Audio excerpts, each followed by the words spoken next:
Okay, so simulan natin kasi paggabi na, no?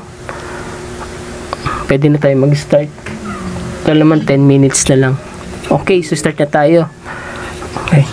So, ang Bible po, tulad dito sa aking presentation, sana nakikita nyo maayos, ano? Ang Bible po ay divine. Divine kasi yan ay salita ng Diyos, no? Pero ang Diyos, hindi naman natin siya nadidinig. Hindi nga natin alam kung anong lengguwahe ng Diyos, no?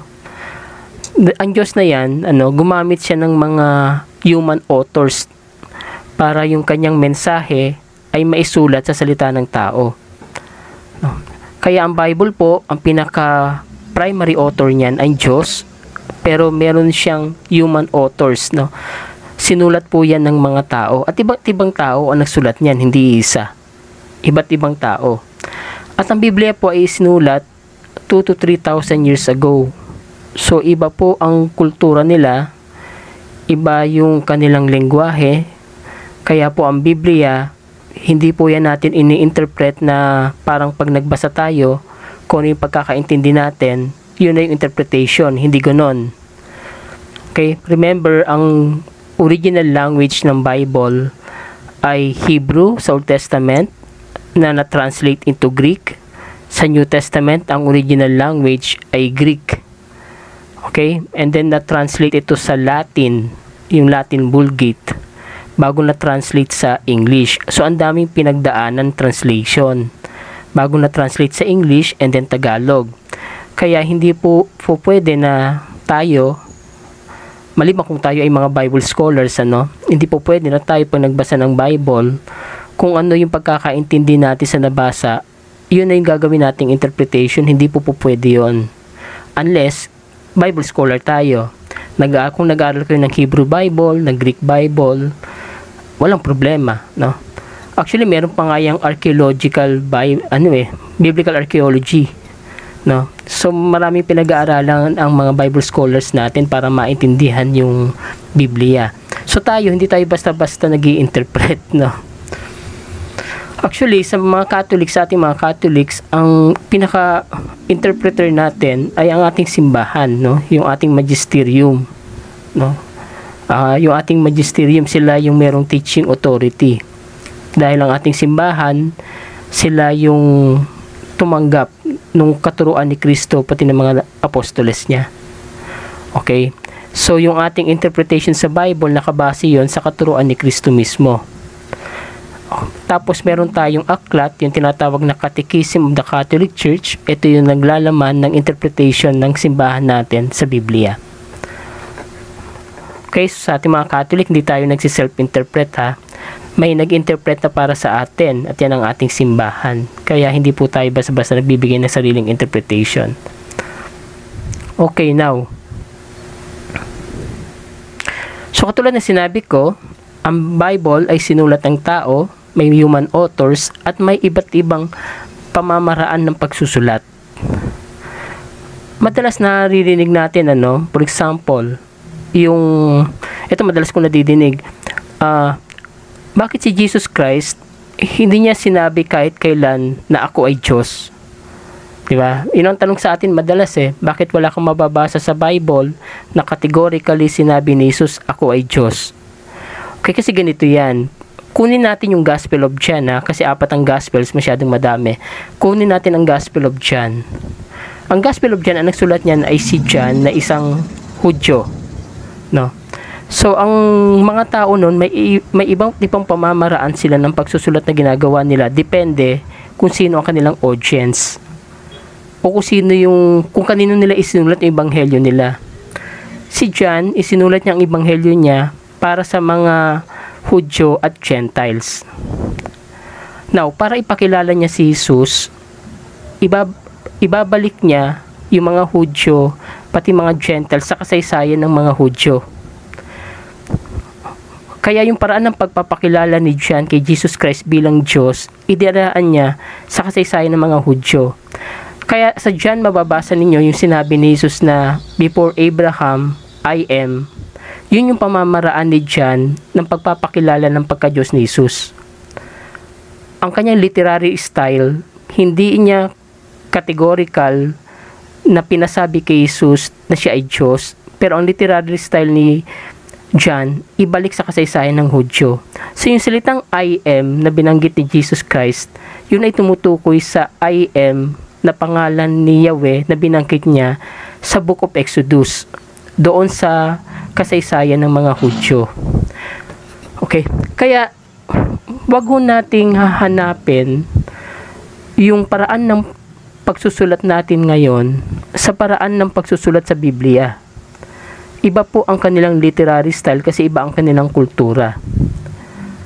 Kasi minsan yung Bible parang tinatrato natin na parang pangkaraniwang libro na binabasa natin sa panahon ngayon. Hindi, iba po ang estilo ng pagsusulat natin ngayon, iba ang estilo ng pagsusulat nila noon. Kaya nga yung mga katagang Diyos ako, hindi binanggit ni Jesus Christ yun kasi hindi yun yung style ng pagsusulat ni John. Yung style ng pagsusulat ni John, ibabalik ka sa kasaysayan ng mga Hudyo. Kaya yung paraan ni John para ipakilala ang pagka-Diyos ni Jesus ay hindi direktang pagsabi na siya ay Diyos. Instead, ang ginawa ni John, ibinalik ka sa kasaysayan ng mga Hudyo. Kaya ang ginawa ni John para ipakilala si Jesus bilang Diyos, ginamit niya yung salitang I am. Diba kaya binanggit ni Jesus Christ, before Abraham, I am. Kasi ibabalik ka ni John sa Book of Exodus sa Torah, na kung saan binanggit doon yung salitang I am ni Yahweh. Okay? Malinaw ba ako pagkakasabi ko, no? Kaya ang ibig ko lang sabihin, dahil ang Biblia ay sinulat ng mga taong nabuhay 2 to 3,000 years ago, wag natin siyang tratuhin na parang libro natin ngayon. Iba yung pamamaraan ng pagsusulat nila sa pamamaraan ng pagsusulat natin ngayon. Iba yung history natin sa history nila noon. Kaya wag niyong hanapin sa Bible yung paraan ng pagsusulat natin ngayon dahil magkaiba. Okay? Yun lang naman ang ibig ko sabihin, no? We have to consider yung culture, history, and human conditions during that time na sinusulat ng mga human writers ang kanilang mga aklat. Okay? Actually, primarily, ang kanilang mga aklat ay sinulat nila para sa mga taong nabubuhay nung panahon nila. Hindi naman nila alam na magkakaroon ng mga Pilipino balang araw eh. So, ang Biblia, primarily, hindi isinulat ng mga human authors para sa mga Pilipino. Yan ay isinulat para sa mga tao nung panahon nila. Okay? Kaya yung estilo ng kanilang pagsusulat ay naka-align sa kultura ng mga tao noon, hindi sa kultura natin ngayon. Kaya nga po, huwag kayong mag-self-interpret. Instead, no, kung meron kayong Bible scholars, sila yung merong authority na mag-interpret ng Word of God. Sa Catholic Church, ang ating authority ay ang simbahan natin, no? Sila yung mayroong authority na magbigay ng interpretation sa Word of God. Dahil sila nakakaalam. Okay, and then divine, bakit? Divine kasi inspired ng Holy Spirit. Ano ba ibig sabihin? Ano bang pagkakaintindi natin pag sinabi na ang Bible ay inspired ng Holy Spirit? Ganito po yan, ano? Katulad ng binanggit ko, human authors ang nagsulat ng Bible. Pero, ang ginawa ng Diyos, okay, sa tulong ng Espiritu Santo, ipinahayag ng Diyos ang kanyang mensahe sa pamamagitan ng mga pagsulat ng mga taong ito.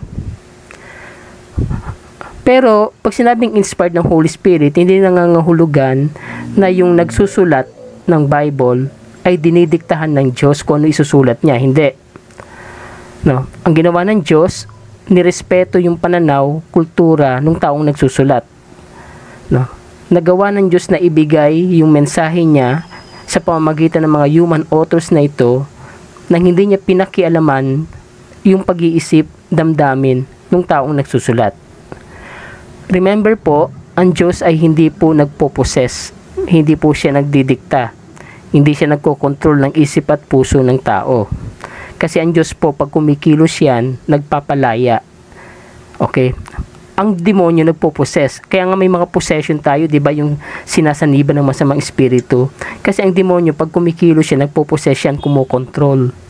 Ang Diyos, kapag kumilos, hindi siya nagkokontrol ng tao. Nirerespeto niya yung ating pag-iisip at damdamin. So, ganun din, no, sa pagbuo ng Biblia.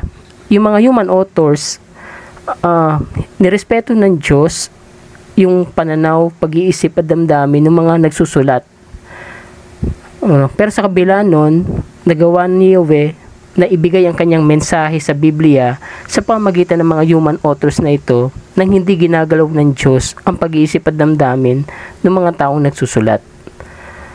Yun ang ibig sabihin na inspired ng Holy Spirit, na ang Biblia, bagamat sulat ng tao, makikita natin dyan ang mensahe ng Diyos sa atin. Okay. Sabi nga ni Saint Paul, ang word na ginamit niya na inspired ay theopnostos, no? Meaning, hiningahan ng Diyos. So, ang salita po ng Diyos ay buhay. Kasi meron niyang hininga ng Diyos. Okay. Kaya ang salita po ng Diyos ay hindi lamang aklat. Ang Biblia ay naglalaman ng salita ng Diyos, pero ang salita ng Diyos ay hindi lamang Biblia. Ang Diyos po ay buhay, ang salita ng Diyos ay buhay na Diyos. Okay? Kaya po sa ating mga Catholic, sa loob ng misa, hindi po tayo pinagdadala ng Bible para magbasa. Okay, ang ginagawa po natin, nakikinig pag pinoproclaim ang Word of God. Okay, bakit? Kasi once na pinoklama ang salita ng Diyos, ang buhay ng Diyos ay nagsasalita sa atin, nangungusap. Hindi siya yung salita na galing lamang sa libro. Kasi nga, ang salita ng Diyos ay buhay na Diyos yun. So once na pinoklama sa misa ang salita ng Diyos, yung Diyos mismo ay nagsasalita sa atin. Kaya ang ginagawa ho natin, nakikinig, hindi po tayo nagbabasa. Okay? Tama si Brother Hans yan. Ang salita ng Diyos ay buhay na Diyos, no? Hindi siya aklat na patay.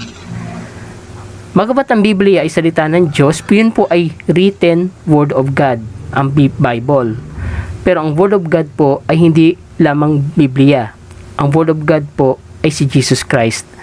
Ang salita ng Diyos ay buhay na Diyos.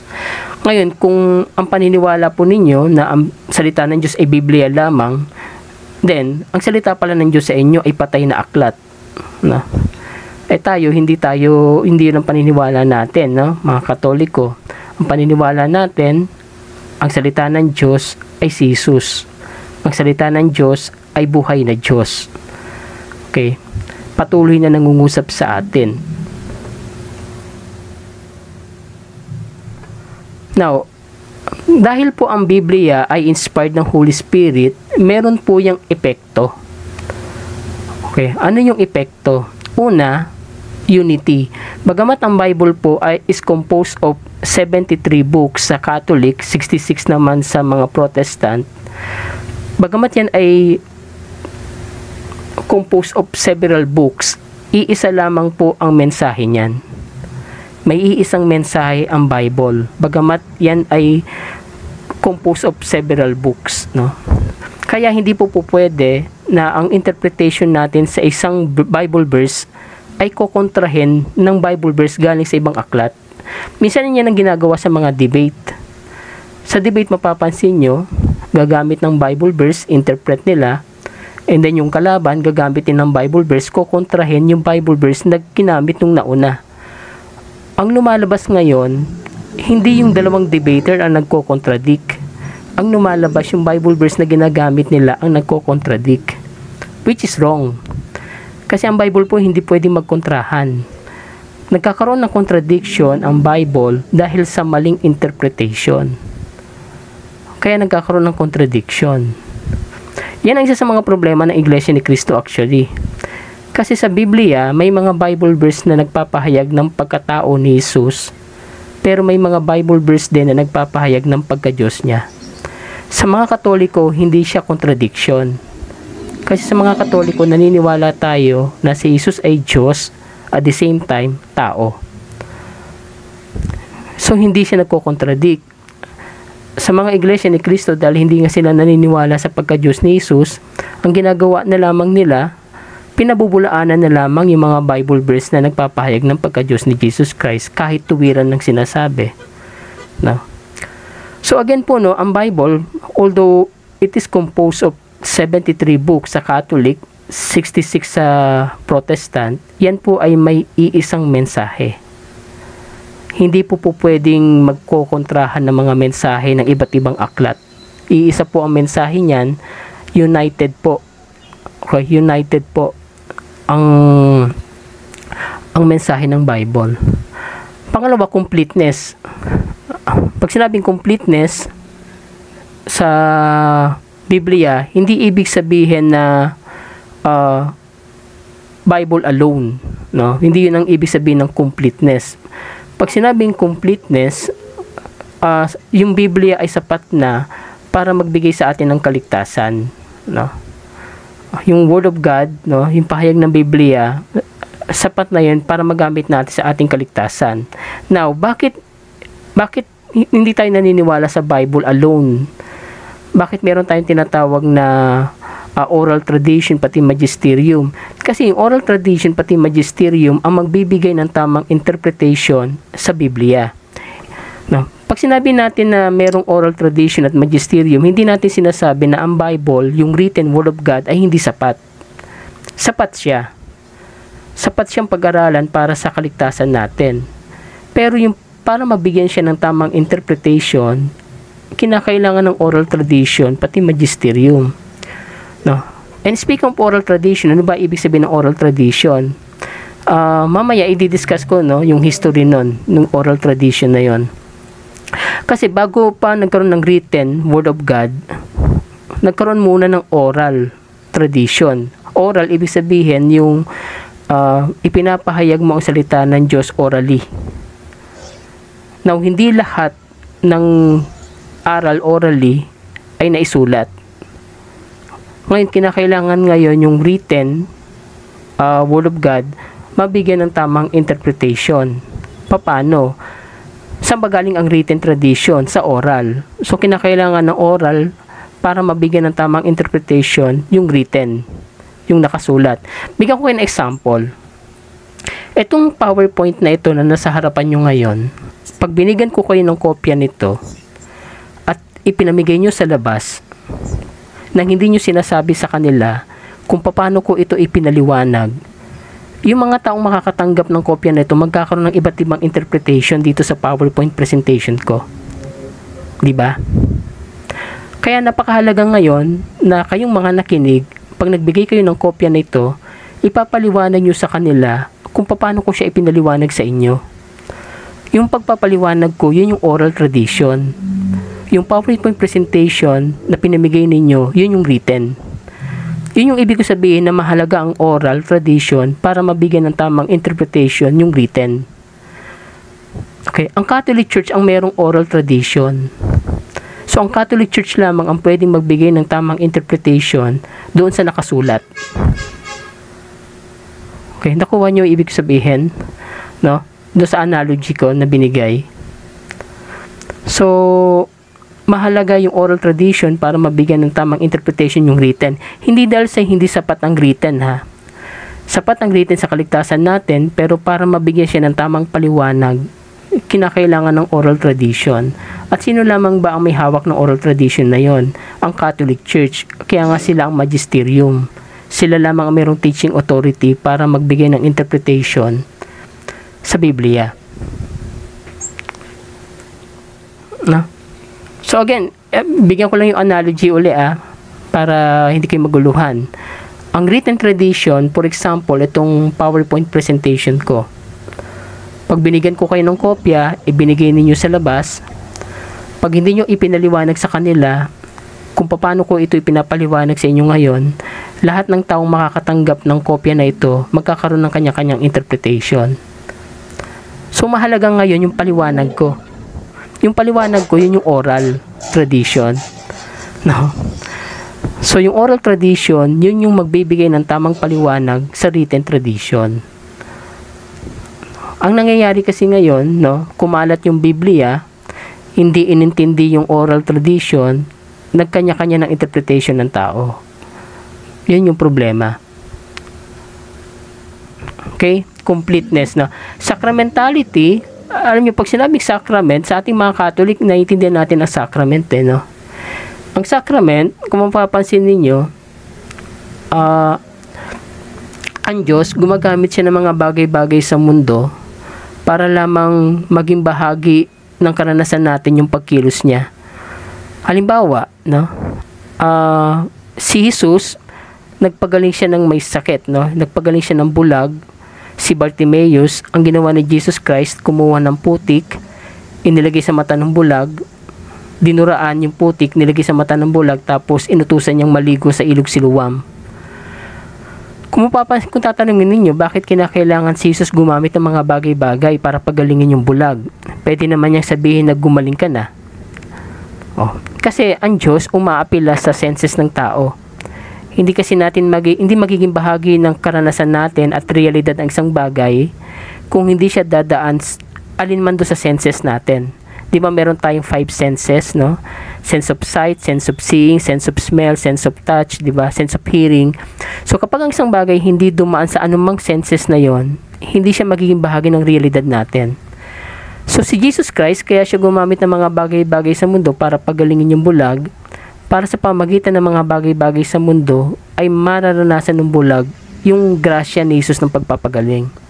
Ganoon din ang pagka-Diyos ng Diyos. Di ba? Ang Diyos nagkatawang tao kasi yung Diyos na hindi nakikita ng tao, nagkaroon ng muka. Yung Diyos na hindi naririnig ng tao, sa pamagitan ni Jesus, narinig ng tao ang Diyos. Yung Diyos na Espiritu, sa pamagitan ng pagkakatawang tao niya kay Jesus, naging bahagi ng karanasan ng tao ang Diyos. No? Ganoon din ang salita ng Diyos. No? Pag sinabing sacramentality, yung salita ng Diyos, na hindi naman natin maririnig dapat kasi baka nga iba lengguwahe ng Diyos, hindi natin alam, pero dahil gumamit siya ng mga tao para isulat yung salita niya, okay, ngayon maririnig na natin ang salita ng Diyos kahit hindi natin naririnig yung boses niya sa pamagitan ng written word of God. Every time na pinapayag sa simbahan ang salita ng Diyos, katulad ng binanggit ko kanina, ang Diyos mismo ang nangungusap sa atin. So sa pamagitan ng proclamation ng Word of God, nagiging sakramento yung salita ng Diyos mismo. Kasi naririnig natin ang Diyos sa pamagitan ng pagpapahayag ng salita ng Diyos. Yun ang ibig sabihin ng sacramentality. Then truthfulness, of course, lahat ng katotohanan na sa Biblia. No? Walang nilalaman dyan ang hindi totoo. So yan yung epekto ng na Bible ay inspired ng Holy Spirit. So, ang Bible came from Greek words ta Biblia, meaning books. Para siyang library of books, no? Ang dami niyang libro, iba-iba nagsulat. I-classified natin, no? Ito yung mga classification ng Bible. Okay, ang first 5 books ng Bible, ang tawag yan ay Pentateuch. Ito yung Torah or Mosaic Law.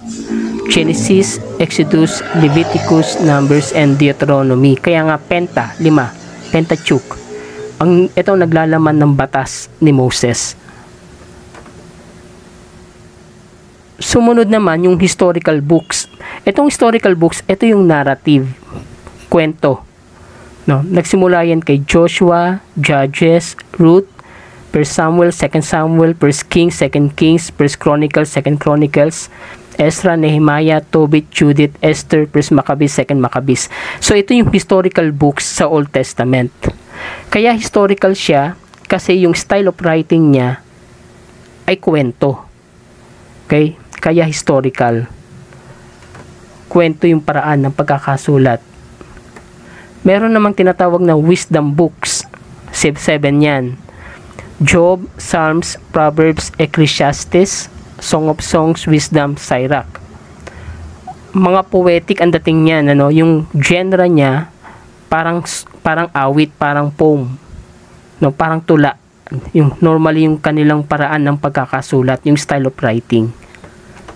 Kaya alam niyo po, katulad halimbawa sa Psalms, no, wag tayo basta-basta gagamit ng bersikulo sa mga wisdom books tapos i-apply natin kaagad. For example, sa Salmo meron kang mababasa doon na Panginoon, kami ay yung pinabayaan, no. Meron kong mababasang gunon na Bible verse sa Psalm. Yun, hindi natin pwedeng gamitin yun bilang theological truth. Kasi ang Diyos hindi naman nagpapabaya Kasi ang salmo po, dahil yan awit, no? Ang paraan, ang style of writing niyan ay may kasamang emosyon. Expression yan ng damdamin ng taong nagsulat. Ang salmo, majority of them were written by King David, no? So si King David, meron siyang, minsan may mga pagkakataon na nilalabas niya yung sama ng loob niya sa pamamagitan ng pag-awit, no? Kaya yung Psalms, hindi ho tayo basta-basta gagamit ng Bible verse diyan, tapos bibigyan natin ng sariling interpretation natin. Hindi pwede, no? Kasi yan ay expression ng emotion, no? Hindi lahat diyan ay pwede nating i-considera as theological truth. Yun po yung sinasabi ko kanina na ang Bible may iba't ibang paraan ng pagkakasulat. You have to consider yung style of writing. Hindi tayo basta-basta kukuha ng quotation at bibigyan natin ng sariling kahulugan.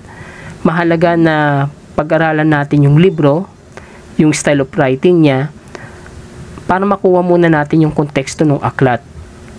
Hindi tayo basta-basta nagbibigay ng interpretation, lalong-lalo na sa mga ganitong klase ng aklat, no? Na poetic ang dating. Yan, mga minor prophets, no? Marami yan, 12. Minor, bakit minor? Kasi yung kanilang pagpapahayag, kinover lamang yung maikling panahon. Kaya yung kanilang aklat normally manipis. Yan, yung katulad ni Hosea, Amos, Micah, Joel, Obadiah, Jonah, Nahum, Habakuk, Sephaniah, Sekaraya, Hagay, Malakay. Ito yung mga minor prophets kasi ang mga libro nila ay maninipis. Kasi yung coverage ng kanilang prophecy ay maikli lamang. Yung major prophets, no, hindi ko napakita. Yung major prophets naman, 4, no? Si Jeremiah, Ezekiel, si Isaiah, Jeremiah, Ezekiel, and Daniel. And then meron pang Lamentation. Lamentation hindi siya prophet, kundi prophetical book siya na sinulat ni Jeremiah. Ang gospel, alam naman natin to, may 4, Matthew, Mark, Luke, and John. Now, yung Matthew, Mark, Luke, ang tawag dito sa tatlo ay synoptic gospels, no? Kasi pare-pareho, halos pareho yung narrative ng kanilang gospels. Ang John naman, siya naiiba kasi highly theological, ang Gospel of John. Pag binasa nyo po yung mga ebanghelyo, makikita nyo yung plot nila. Si John, makikita nyo iba yung kanyang plot, highly theological. Ano ibig sabihin? For example, ang Gospel of Matthew, nagsisimula yan sa family tree ni Jesus Christ. Family tree, ibig sabihin, tinitingnan yung human root ni Jesus Christ, no? Sa lupa, no? Then Mark, ang Gospel of Mark naman ay nagsisimula sa ilang kay John, no? So ilang, lupa pa rin. Ang Gospel of Luke nagsisimula sa temple. Okay? So pinaka-plot niya, lupa pa rin sa mundo. Ang Gospel of John, kakaiba. Saan nagsisimula ang Gospel of John? Hindi sa lupa, kundi in the beginning, bago likain ng lupa. No? Kasi si John nga, ang kanyang pinaka-primary objective ay ipakilala si Jesus bilang Diyos. Kaya tanging sa gospel lamang ni John nagsimula, na kung saan nagsimula ay yung bago likain ng mundo. Kaya pag binasa nyo itong 4 na ebanghelyo na ito, yung 3 naunang ebanghelyo, Matthew, Mark, Luke, ang kanilang pinaka-setting ay lugar sa lupa. Si Matthew, yung family tree ni Jesus Christ, no? Si Mark, yung ilang, si Luke, temple.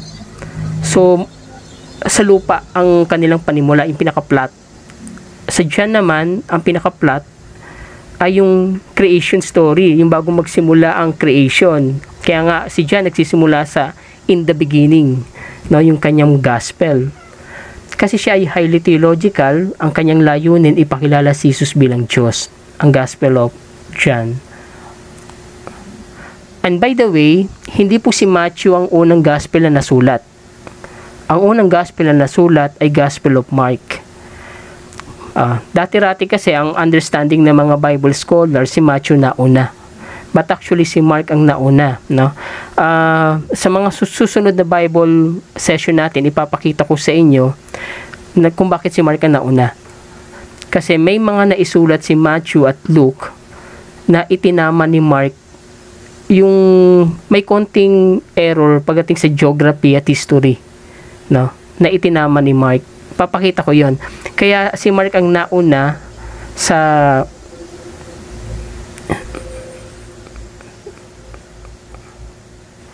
and then ang historical book naman ay Acts of the Apostles. Kasi ito'y kwento ng simbahan. Oops. And then Pauline letters, no? Pauline letters, ito yung mga sulat ni Saint Paul sa mga simbahan, sa mga Kristiyano sa iba't ibang simbahan, no? Yan, sulat niya sa mga taga-Roma, sulat sa mga taga-Corinto, sa mga taga-Galacia, Efeso, Pilipos, mga taga-Colossians, Thessalonians. Si Timothy, no, ito yung tinuturing niya parang anak niya. Ito ay bishop, no, ni si Titus, and then Philemon, ano. So ito po ay mga sulat ni Paul. Bakit niya sinusulatan itong mga simbahan na ito? Remember, si Paul po meron siyang tatlong journey, tatlong paglalakbay. Sa kanyang paglalakbay, either tumutulong siya para ma-establish ang isang simbahan o tinutulungan niya yung simbahan kapag may problema. Okay? So, ang ginagawa ni Paul, pag nalaman niya na may problema yung simbahan na yan, sinusulatan niya. Kaya ang sulat po ni Paul, ang intention nun, i-address yung problema ng mga simbahan. Kaya po, pag binasa niyo yung sulat ni Paul, no, dapat alamin niyo yung konteksto nung kanyang bakit siya nagsusulat. Ano ba dahilan bakit siya nagsulat to sa lugar na yon? Ano ba yung ina-address niyang problema? Alamin niyo yung konteksto ng sulat niya. Huwag niyo basta-basta na kukuha ng Bible verse and then i-apply mo na kaagad sa panahon natin ngayon nang hindi mo pinag-aaralan yung konteksto ng sulat niya. Magbigay ko ng example, di ba? Yung sulat niya sa mga taga-Roma, na kung saan binanggit ni Paul doon yung mga salitang mga iglesia ni Cristo.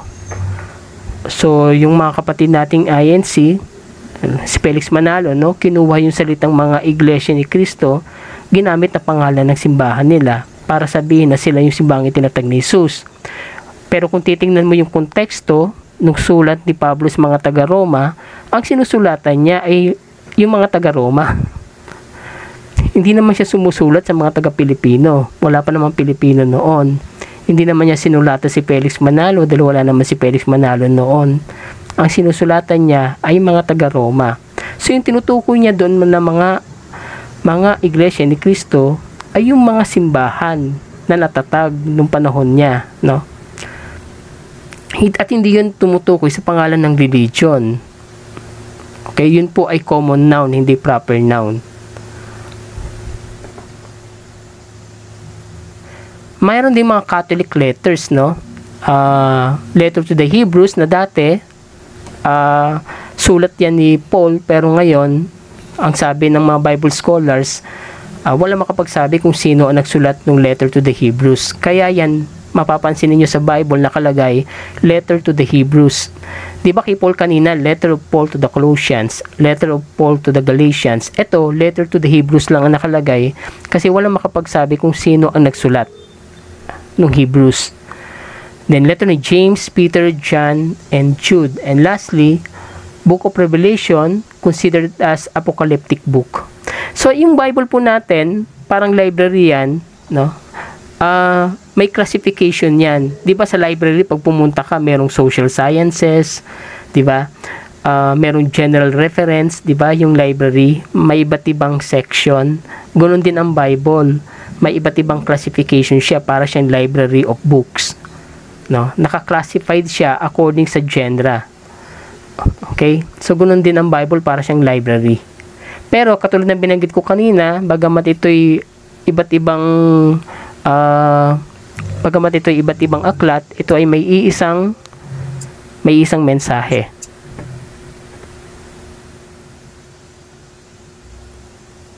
Now, ang original languages po ng Bible ay Hebrew, Aramaic, at Greek. Okay? Ang Old Testament ay Hebrew and some Aramaic. Okay, yun po yung kanilang original language. Ang New Testament, dahil nasulat na ito nung panahon ni Jesus Christ, na kung saan ang mga Hudyo ay under ng Greek muna. So yung New Testament po ay naisulat sa Greek language. Kasi ito yung lengguwahe na naiintindihan ng mga tao nung panahon na yon.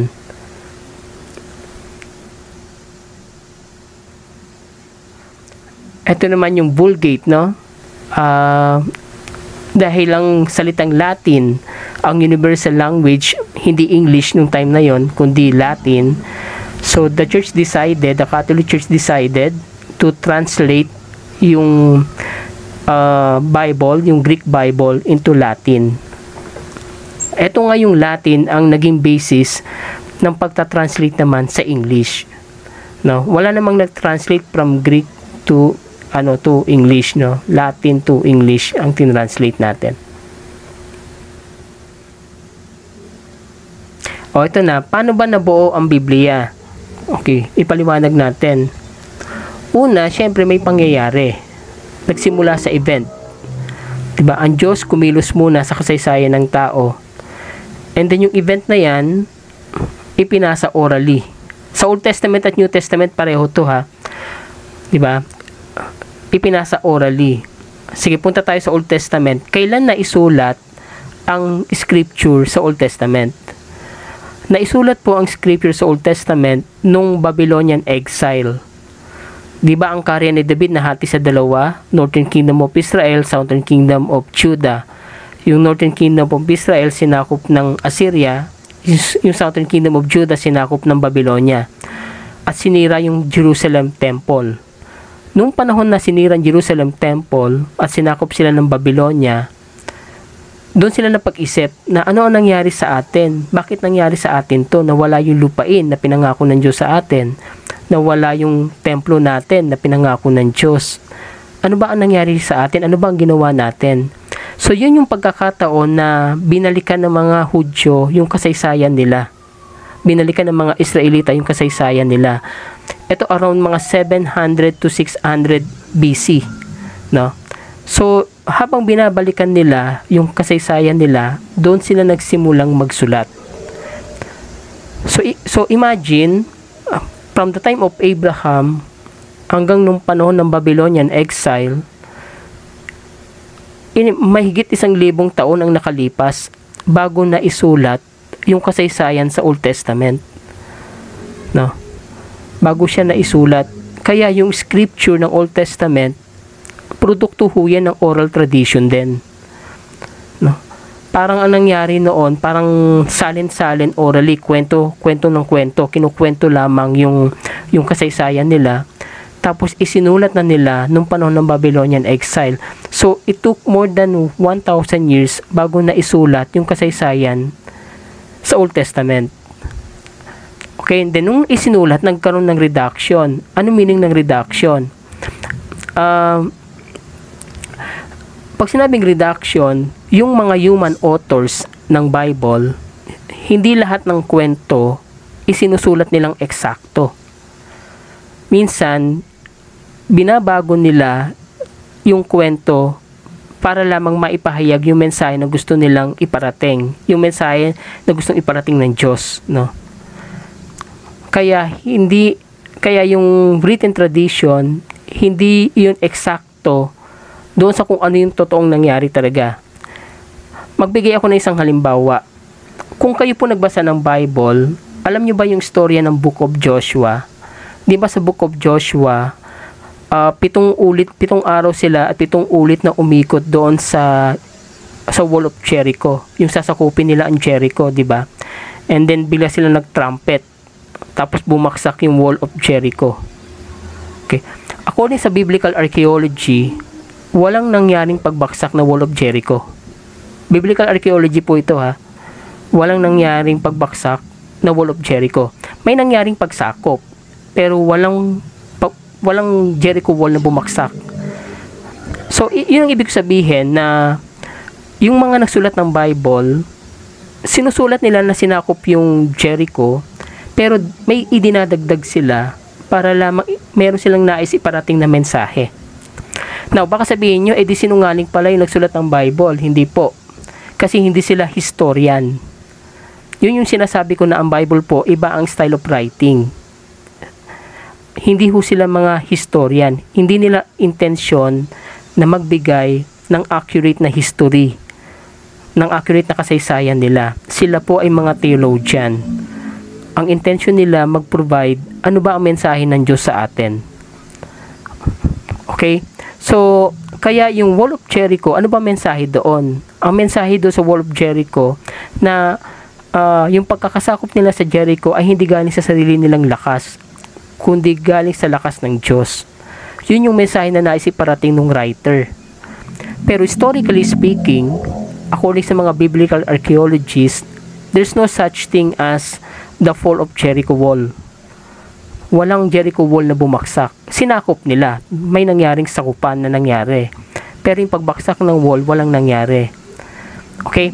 So, yun po yung ibig ko sabihin dito na reduction. Isinulat yung kasaysayan, pero may mga binago sila dahil may mga mensahe sila na nais iparating sa mga readers nila nung time na yon.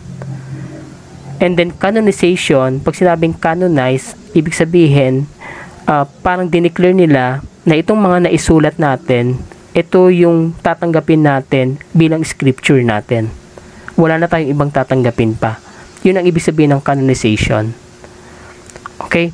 Who wrote the Bible? Maraming writers. Actually, for example, ang first 5 books of the Bible, yung Pentateuch, initially, sinasabi nila na si Moses ang nagsulat. Pero may problema doon kasi sa Book of Deuteronomy, sinabi doon na namatay si Moses. So, paano isusulat ni Moses yung libro kung mismo yung kamatayan niya nakasulat doon sa libro? Now, according sa mga current Bible scholars, may mga iba't ibang tradition na nagsulat ng Old Testament. Merong priestly tradition, merong prophetic tradition, okay, merong Yahwist tradition. So, iba't ibang tradition na nagsulat. Pero, yun po, nung sinulat nila yon, kinumpile nila lahat ng naisulat. Okay? And katulad ng binanggit ko, nagkaroon ng reduction, nagkaroon ng changes, no? Hanggang sa ito ay naging final na scripture. Okay, actually marami pa kayong, kung mag-aaral po kayo ng biblical archaeology, marami kayong malalaman na kwento sa Old Testament na historically speaking, hindi siya talaga accurate na nangyari, pero theologically correct. Okay. For example, yung pagbaha during the time of Noah, di ba sabi doon, buong mundo bumaha. But actually, historically speaking, hindi naman yung buong mundo ang bumaha. Pag sinabing mundo nung time na yon, kung ano lang yung nakilala nilang mundo. Di ba? For example, halimbawa,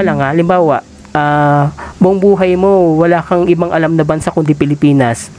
Tapos bumaha sa Pilipinas. So, isusulat mo ngayon na buong mundo ay bumaha. Well, in fact, na Pilipinas lang kasi yung nakilala mong mundo eh. So, ganoon din sa time ni Noah, no? Ang pagkakasulat, buong mundo ang bumaha, kasi yung nagsulat ng story ni Noah, ang nakilala lamang niyang mundo ay yung lugar na ginagalawan niya. Pero hindi naman talaga buong mundo yung bumaha. Okay? So, yun yung ibig sabihin, ano, pag nag-aaral ka ng biblical archaeology, no? But again, lilinawin ko lang, hindi po mga historian ang mga writer ng Bible. Hindi nila objective mag-provide ng accurate history. Okay? Kaya, wag po nating ituring ang Biblia na parang history natin ngayon. Although yan ay kasaysayan. Pero, yung style of writing niya ay hindi katulad ng style of writing ng history natin ngayon. Sila kasi more on theological ang kanilang objective. Okay, sana naintindihan niyo yung aking sinasabi. Hindi, ang Bible po ay sinulat ng tao, pero yan po ay may divine inspiration. Ganito po, no? Makapangyarihan kasi ang Diyos. So, nagawa ng Diyos na ibigay ang mensahe niya kahit na ang nagsulat ng Bible ay tao lang. Ang tawag po dyan divine inspiration. Kasi yung mga writer naman ng Bible, hindi naman dinidiktahan ng Diyos yan. Hindi naman, ang Diyos naman hindi naman nagko-control ng isip at puso ng tao. Remember po ang Diyos po kapag kumilos, hindi niya kokontrolin ang isip at puso ng tao. Gawain ng demonyo yan. Di ba alam niyo yung mga nasasapian ng demonyo, yung possession? Kasi ang demonyo kapag kumilos, kinokontrol niya yung isip at puso ng tao eh. Gawain ng demonyo yun eh. Pero ang Diyos, hindi niya gawain kontrolin ang isip at puso natin. Nirerespeto niya yung free will na tinatawag. So yung mga nagsulat ng Bible, bagamat tao sila, bagamat sinulat nila yan ayon sa pananaw at damdamin nila, meron niyang inspired ng Holy Spirit. Na kung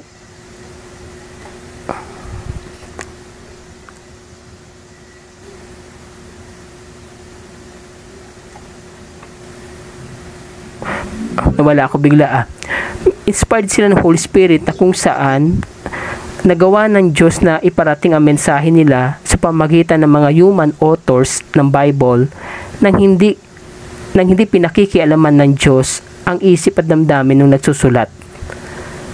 Okay, kumbaga ba ako, yung human author ng Bible, nagsusulat ako ng aklat ng Biblia, hindi pinakikialaman ng Diyos, hindi niya kinokontrol ang isip at puso ko, maging ang pananaw ko, ang emotion ko, hindi. Pero dahil nga makapangyarihan ng Diyos, nagawa niyang iparating ang mensahe niya sa mga isinusulat ko, kahit hindi niya kinokontrol ang isip at puso ko. Gunon ang divine inspiration ang ibig sabihin. Okay? Now, so ang Old Testament po, again, 1,000 taon na yung mga naganap na pangyayari bago pa naisulat yung kasaysayan nila. Naisulat yung kasaysayan nila during the Babylonian exile. Okay, so idinaan muna nila sa oral tradition yung pag-transfer ng kwento orally bago siya isinulat. Okay? Now, punta tayo sa Old Testament. May dalawang klaseng canon ang Old Testament. Palestinian canon, Alexandrian canon. Okay, paano ito nangyari? Ang original language po ng Old Testament ay Hebrew. Ang tawag nila dyan, Hebrew Scripture or Tanakh, no? Tanakh, Torah, Nevi'im, Ketubim. Tanakh ang tawag nila. Now, nung sinakop ng Alexander the Great ang Asia Minor, ang ginawa ni Alexander the Great, parang inimpose niya yung kultura ng Greek, ang tawag dyan, Hellenization. Kasama dyan yung language. So, inimpose ni Alexander the Great sa mga nasasakupan niya yung lengguwahe ng Greek, except sa Palestine, sa Jerusalem, no? Except do sa lugar na yon. Pero sa ibang lugar, inimpose niya yung Greek language. Now, may mga Hudyo, dumating yung time na may mga Hudyo, especially sa labas ng Jerusalem, na hindi na makaintindi ng Hebrew language, ang naintindihan na nila ay Greek. Kasi nga, ilang taon nang pinagamit yung Greek, so nawala na yung Hebrew language, no? Ginagamit na lamang siya do sa may Jerusalem, bandang Jerusalem. But outside Jerusalem, ang lengguwahe na ay Greek. So may mga Hudyo outside Jerusalem na hindi na maintindihan yung scripture kasi Greek na language nila eh. So ang ginawa, tinranslate yung Hebrew scripture into Greek. Ang tawag dyan, Alexandrian canon, kasi tinranslate siya sa Egypt, sa Alexandria. Okay, and then tinawag siya na Septuagint. Septuagint kasi, according sa tradition, mga 72 ng tao ang nag-translate nung Hebrew scripture into Greek. Okay, now, ang Septuagint, yung Greek translated na Hebrew scripture, naglalaman ng 46 books. Yung 46 books, talagang 46 yan. Okay? Ngayon, ang tanong, bakit ang Hebrew scripture naging 39? Ito ang kwento dyan. Ang Septuagint kasi, yan yung ginagamit na ng mga Kristiyano nung panahon ni Jesus Christ, pati ng mga apostoles niya. Okay, yung Septuagint, yung scripture na na-translate into Greek, ang tawag dyan Septuagint, Yan ang ginagamit ni Jesus Christ pati ng mga apostoles niya. Now, may mga Hudyo na hindi na-convert sa Christianity, ayaw nilang tanggapin yung Septuagint. Kasi yan nga yung ginagamit ni Jesus Christ pati ng mga apostoles niya, pati ng mga Kristiyano. So, ang ginawa ng mga Hudyo na ito, na hindi na-convert sa Christianity, okay, gumawa sila ng sariling canon nila, yung Hebrew Scripture. Okay, na kung saan hindi nila isinama yung 7 aklat na mababasa sa Septuagint. Kaya binawasan nila yung aklat, naging 39 na lang. Okay, so hindi dinagdagan, kundi binawasan nila. Okay, so bumalik sila doon sa Hebrew Scripture nila, pero binawasan nila ng 7 aklat. Kasi yung 7 aklat na yon, madalas doon gumagamit si Jesus Christ ng kanyang mga kwento. Every time na siya ay nagpapahayag. Kaya alam niyo po sa Gospel, may mga kwento si Jesus Christ na galing doon sa Deuterocanonical books, doon sa 7 aklat. Okay, so linawin ko yung 7 aklat sa Old Testament, hindi po siya dinagdag, ibinawas siya nung panahon na yon. Okay? At itong Hebrew Scripture, no, itong inadapt ng mga Hudyo na hindi na-convert sa Christianity, itong Hebrew Scripture ngayon ang ginawa ng mga Protestante bilang Old Testament nila. Kaya mga Protestante ngayon, ang Bible nila, 39 lamang ang Old Testament nila.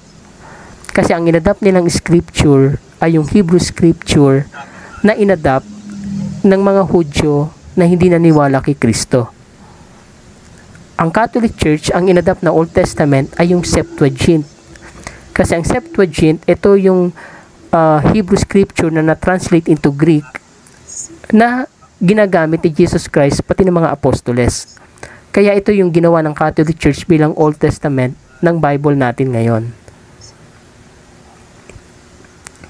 Okay? So, yun po yung dahilan, yun po yung difference yung dalawa. Punta naman tayo sa New Testament. Sa New Testament, ganun din, event muna ang nangyari. Tapos yung mga narrative, yung mga kwento, tinransfer orally bago na isulat. Alam nyo ba na ang Gospel of Mark, kaunang Gospel was written around mga 60 to 70 AD na. Si Jesus namatay 33 AD. So it took more than 30 years bago na isulat yung unang Gospel. Okay? Ang ginagamit na scripture ng mga Hudyo nung panahon na yon, yung Septuagint, wala pang New Testament. Okay? Wala pang New Testament during this time. Okay? Nagsimula sa event, oral tradition, and then saka gradually isinulat yung mga kwento. Meron ding reduction na nangyari. Kaya kung papansin ho ninyo, ang tatlong Gospels, Matthew, Mark, Luke, bagamat may pagkakapareha, yung kwento nila may pagkakaiba pa rin. Kasi, yun nga, ang ginagawa kasi nila, may mga binabago sila sa isinusulat nila, depende kung ano objective, at depende kung sino yung kanilang audience. But again, ang mga ebanghelista, hindi po sila mga historian. Sila po ay mga theologian din. Okay?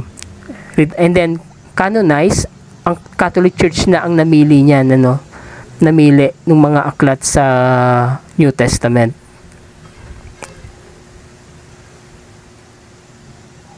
So sa madaling salita, ang Old Testament nung kinumpile ng Catholic Church, existing na yon. Yung Septuagint ginagamit na ni Jesus Christ pati ng mga apostoles. Ang ginawa lamang ng Catholic Church, pinangalanan siya Old Testament. Okay, ang Catholic Church ang nagpangalan doon sa kanila bilang Old Testament. Ang New Testament naman, ang Catholic Church ang pumili ng 27 books. Now, nung panahon ng mga early Christians, maraming nagkalat na scripture. Maliban doon sa Septuagint, yung Old Testament natin ngayon. Maliban doon, maraming nagkalat na scripture.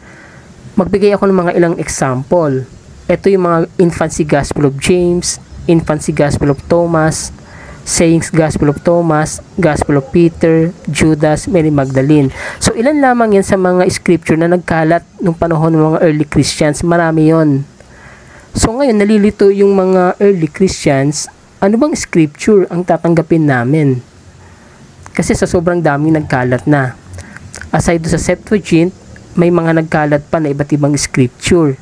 So, ang ginawa ng Catholic Church, nagtawag ng council, yung Council of Rome, kung saan doon nila dineclare kung ano ba ang magiging laman ng New Testament natin, which is 27 books ang pinili nila. Remember, marami pong nagkalat na scriptures noon, pero 27 books ang pinili ng Catholic Church. Maaaring tanungin ninyo, ano ang naging basehan ng simbahang Katoliko sa pagpili ng 27 books ng New Testament? Meron silang basihan. Ito yung kanilang basihan. May criteria. Remember, ang Old Testament po existing na ha. Yung Septuagint, yun yung ginawang Old Testament. Ang New Testament ang wala pa. So, ang pumili ng mga aklat sa New Testament ay Catholic Church. At ang criteria nila ng pagpili ay 4. Una, apostolic origin. Yung bang scripture na yan, matitrace ba ang origin yan, ang pinanggalingan yan sa mga apostoles? Ibig sabihin, yung bang mga aral do sa mga libro na yan ay nakaugat ba sa mga aral ng apostoles? Universal acceptance, ibig sabihin, yung bang scripture na yan ginagamit universally sa lahat ng simbahan, sa lahat ng Christian churches. Liturgical use, yung bang scripture na yan ba yung ginagamit ng mga Kristiyano pag nagtitipon-tipon sila every first day of the week? Consistent message, yung bang message ng mga scripture na yan consistently na ayon sa aral ni Kristo. So ito yung 4 na criteria ng Catholic Church ng pagpili ng mga books ng New Testament, yung 27 books. Ito yung naging criteria nila. Now, dito mo makikita kapatid na ang Catholic Church ang may hawak ng aral ni Kristo pati ng mga apostoles. Bakit? Kasi yung aral ng mga apostoles pati aral ni Kristo ang naging basehan ng simbahan sa pagpili ng 27 books ng New Testament. Kung hindi hawak ng Catholic Church ang turo ni Kristo pati ng mga apostoles, ano ang magiging basehan nila ng pagpili ng mga aklat sa New Testament? So yung pagpili ng Catholic Church ng 27 books sa New Testament, ang basehan nila yon yung aral ng apostoles pati ni Kristo. So doon yung makikita na ang may hawak ng aral ni Kristo pati ng mga apostoles ay ang Catholic Church. Now, kung hindi kayo maniniwala sa sinasabi ko, yung Biblia nyo ngayon, palitan nyo na yung New Testament. Tanggalin nyo yung New Testament. Bakit? Kasi katulad na sinabi ko, maraming nagkalat na scripture noon. Diba? Anong malay ninyo? Yung mga hindi pinili ng Catholic Church na scripture, yun pala yung tunay. Anong malay nyo? Yung 27 books na New Testament na pinili ng Catholic Church, hindi pala yun yung tunay. Yun kung hindi kayo naniniwala sa Catholic Church. Diba? Pero kung maniniwala kayo sa Catholic Church, tatanggapin ninyo yung mga aklat na pinili nila. Okay? Ito yung mga important dates lang. Ito yung binanggit ko kanina, no? Noong 382 AD, si Pope Damasus sa Council of Rome, ito yung panimula, no? Na kung saan dineclare ng simbahan yung 73 books ng Bible. Old Testament, yung Septuagint, New Testament, yung 27 books na pinili ng Catholic Church. And then may mga councils pang dumaan. Alam niyo, kapag meron pong mga konseho, hindi ibig sabihin na doon pa lamang nila dinideklara ang isang katuruan.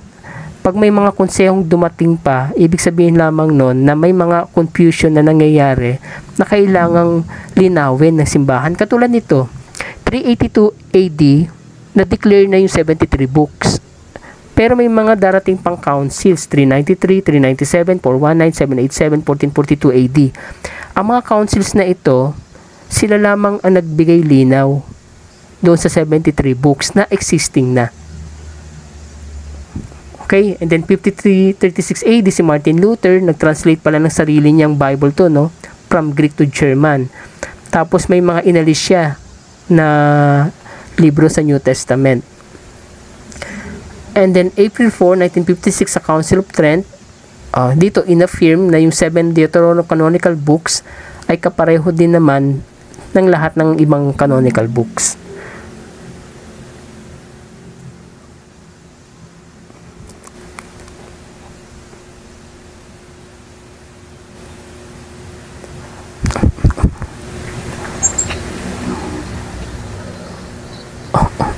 Okay, so yun po yung ating yung ating pong maikling discussion lamang regarding po doon sa Bible, yung kanyang pagiging divine and human. Actually, ang diniscuss natin ngayon yung human nature ng Bible, kung paano siya isinulat ng tao.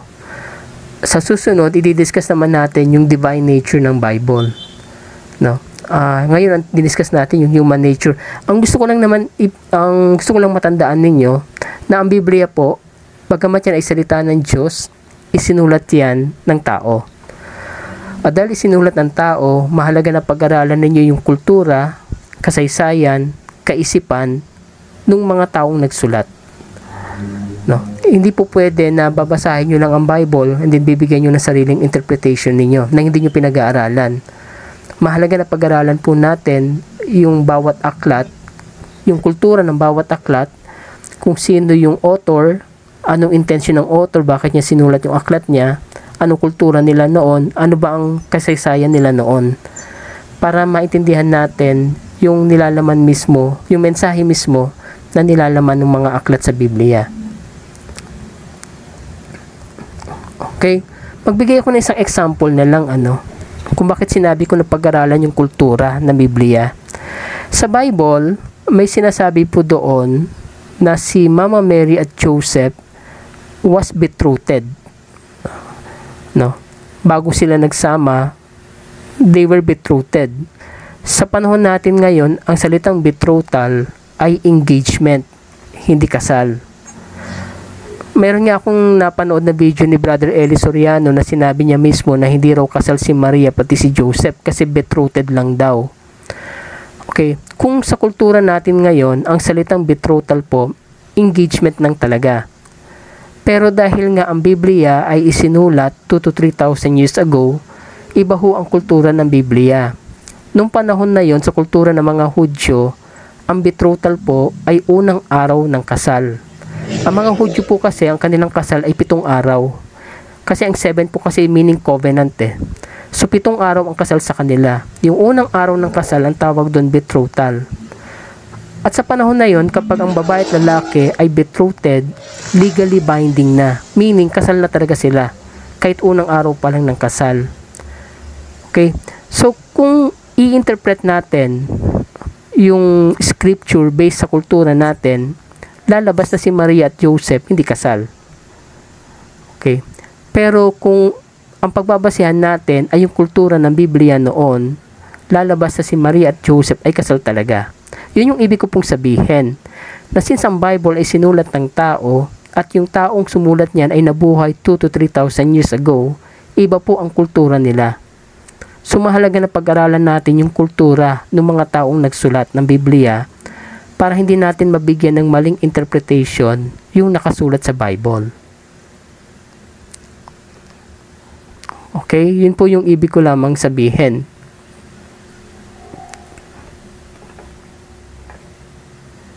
Okay? So, bukas, ang ating topic ay yung divine nature ng Bible. Ngayon kasi yung human nature Tomorrow naman yung divine nature. Pag-uusapan po natin yung kabuuan ng covenants. No? Para mas maintindihan ninyo na ang Bible po, bagamat sinulat ng tao, yan po ay may mensahe ang Diyos sa atin. Yan po yung paraan ng pagkikipagrelasyon ng Diyos sa atin. No? Bukas po i-discuss po natin yan. Mga same time, mga 9 PM pa rin. No? I-discuss natin. Okay? So, yun lamang kapatid.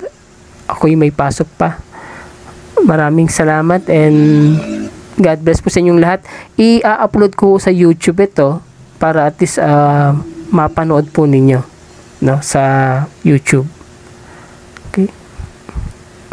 God bless.